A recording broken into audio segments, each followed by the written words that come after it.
Alright, hello. I wanted to do a video for console players because I see a lot of console players with trash settings, so I made a video. Maybe you guys can follow along if you want. This is me flexing my war spoils. 71 wars. Self-proclaimed number one console player on Westat Wars. So we'll just skip through this and actually get to the good part. So I took a lot of inspiration for my settings from ESO. I played a lot of Elder Scrolls Online on console. So I went from Elder Scrolls to Rainbow Six Siege to this game. I actually played this game at launch and then sold my PC, came back, and now I'm on PlayStation again. Actually, I just bought another PC, but anyways, yep. Here are my settings. If you want to pause at any time, pause it if you want. Maybe I'll explain a little bit as I go through, but we'll see. I keep freeform movement on actually. That's one thing that I do keep on. I'll talk about that. I see a lot of people with it off. I keep that on. Also, make sure my camera direction for my melee attacks is on. I bruise a lot, so the direction of my melee attacks are really important. So, same thing honestly for like melee. I mean, range. I dibble and dabble with mage. I'm pretty decent at it, and I heal a little bit too. But those settings probably need to be tweaked a little bit, but here they are.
All right, so here's what I actually think is the important part of my settings.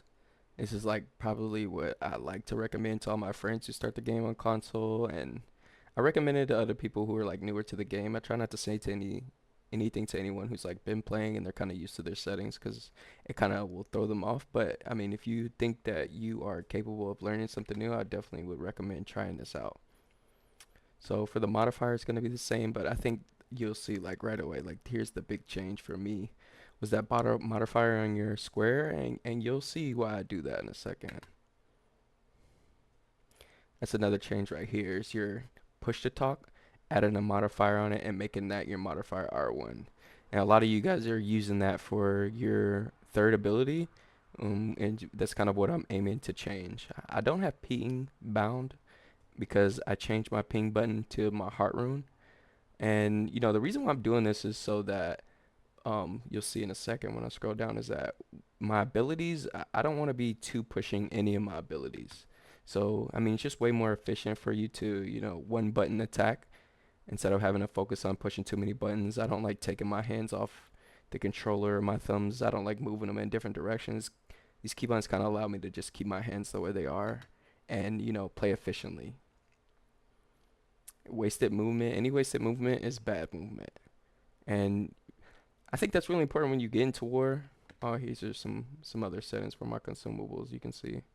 I think that's what your chat was before. I'm not really sure, but yeah. Back to what I was saying though.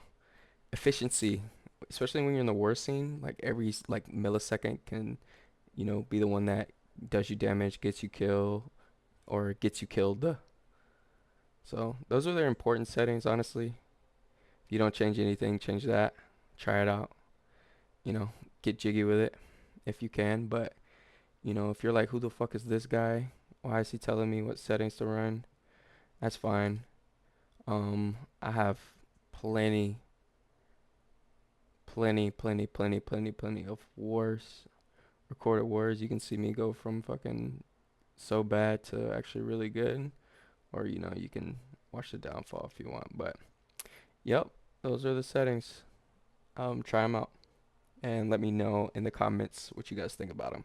If I should change anything or anything else you guys want me to talk about.